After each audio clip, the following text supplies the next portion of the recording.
बिस्मिल्लाहिर्रहमानिर्रहीम, अस्सलाम वालेकुम। Welcome back to my channel. Hope so friends आप सब लोग खैरियत से होंगे। फ्रेंड्स आज की वीडियो में मैं आपसे एक बहुत ही प्रीशियस हनी ज़ाफ़रानी ब्लीच शेयर करूंगी। फ्रेंड्स वैसे तो हर स्किन टाइप के लोग इसको यूज कर सकते हैं, लेकिन स्पेशली तौर पर मैं इनको सेंसिटिव स्किन के लिए बना रही हूँ। वो लोग जो ब्लीच को यूज करने से डरते हैं उनके लिए ये ब्लीच बनाई जा रही है। इस ब्लीच को अप्लाई करने से आपकी स्किन पर किसी भी किस्म का स्किन इन्फेक्शन या इरिटेशन, इचिंग वगैरह बिल्कुल भी नहीं होगी और ना ही एक्ने पिंपल्स वगैरह आने का खदशा है, क्योंकि ये तैयार ही सेंसिटिव स्किन के लिए की गई है। तो चलिए इस वीडियो को बनाना स्टार्ट करते हैं और इस बारे में मैं आपको इन्फॉर्मेशन भी देती रहूंगी।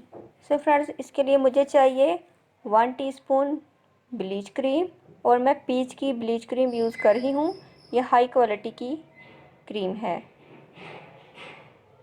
क्यूने की ब्लीच क्रीम आपने बिल्कुल भी यूज़ नहीं करनी, वो बहुत ज़्यादा हार्मफुल है आपकी स्किन के लिए। और इसके अंदर मैं ऐड करूँगी 1/4 टीस्पून ब्लीच पाउडर। चूँकि मैं सेंसिटिव स्किन के लिए बना रही हूँ इसलिए मैं बहुत ही कम क्वांटिटी में ब्लीचिंग पाउडर ऐड करूँगी। और इसके अंदर मैं ऐड करूँगी 1/2 टीस्पून हनी। हनी हमारी डैमेज स्किन को रिपेयर करता है, सेंसिटिव स्किन को लेस सेंसिटिव बनाता है। हनी एक बहुत ही अच्छा एंटीसेप्टिक इंग्रेडिएंट है जो कि हमारी स्किन की प्रोटेक्शन करेगा। अगर हम हनी को ब्लीच में ऐड कर दें तो ये स्किन की सेंसिटिविटी को बहुत ज़्यादा कम कर देगा। हनी को ब्लीच में ऐड करने से होगा ये कि हमारी स्किन पर किसी भी किस्म की इरिटेशन, रैशेस और रेडनेस वगैरह नहीं होगी। 1 पिंच मैंने ज़ाफ़रान ऐड कर दिया है। फ्रेंड्स हनी और ज़ाफ़रान इन दोनों में अल्लाह पाक ने बहुत ज़्यादा शिफा रखी है। इन दोनों का जिक्र हमें कुरान और हदीस में मिलता है। मैंने दोनों को इसमें ऐड कर दिया है। ये दोनों हमारी स्किन के लिए बहुत ज़्यादा इफ़ेक्टिव हैं। ये हमारी डैमेज स्किन को रिपेयर करते हैं, स्किन की हीलिंग करते हैं, स्किन की ब्लेमिशेस को रिमूव करते हैं। ये स्किन को बहुत ज़्यादा शाइन देते हैं, स्किन को सॉफ्ट और स्मूथ कर देते हैं और स्किन को यंग लुक देते हैं। फ्रेंड्स मैंने इसको अच्छे से मिक्स कर लिया है। अब मैं ब्लीच को थोड़ी देर के लिए छोड़ूंगी ताकि हमारी जो ब्लीच है वो थोड़ी सी फूल जाए और जो ज़ाफ़रान का कलर है वो ब्लीच के अंदर आ जाए। तो देखिए फ्रेंड्स ज़ाफ़रान ने अपना कलर छोड़ दिया है और अब मैं इसको दोबारा से अच्छे से मिक्स कर लेती हूँ ताकि जो ज़ाफ़रान है ये तमाम ब्लीच के अंदर मिक्स हो जाए।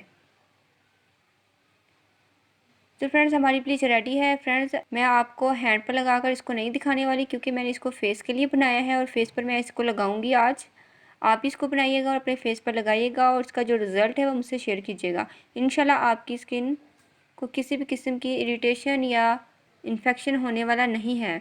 सेंसिटिव स्किन, एक्ने और पिंपल्स वाली स्किन के लिए ये जो ब्लीच है ये बहुत ज़्यादा बेस्ट है। फ्रेंड्स आप जो इसके अंदर हनी और ज़ाफ़रान ऐड करेंगे वो दोनों अच्छी ब्रांड के आप लोग यूज़ कीजिएगा। ओरिजिनल आपके पास हनी होना चाहिए और ओरिजिनल ही आपके पास ज़ाफ़रान होना चाहिए।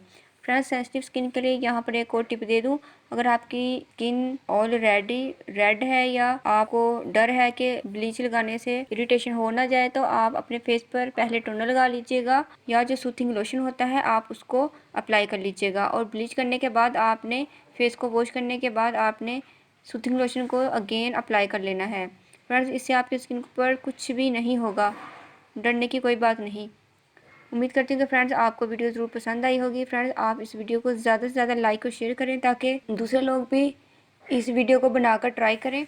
और अगर आपने चैनल को अभी तक सब्सक्राइब नहीं किया तो प्लीज़ जल्दी से मेरे चैनल को सब्सक्राइब करें, बेल आइकन को ज़रूर प्रेस कीजिएगा ताकि आने वाली न्यू वीडियो का आपको नोटिफिकेशन मिल सके। मिलते हैं नेक्स्ट वीडियो में। अल्लाह हाफिज़। Thank you for watching my video.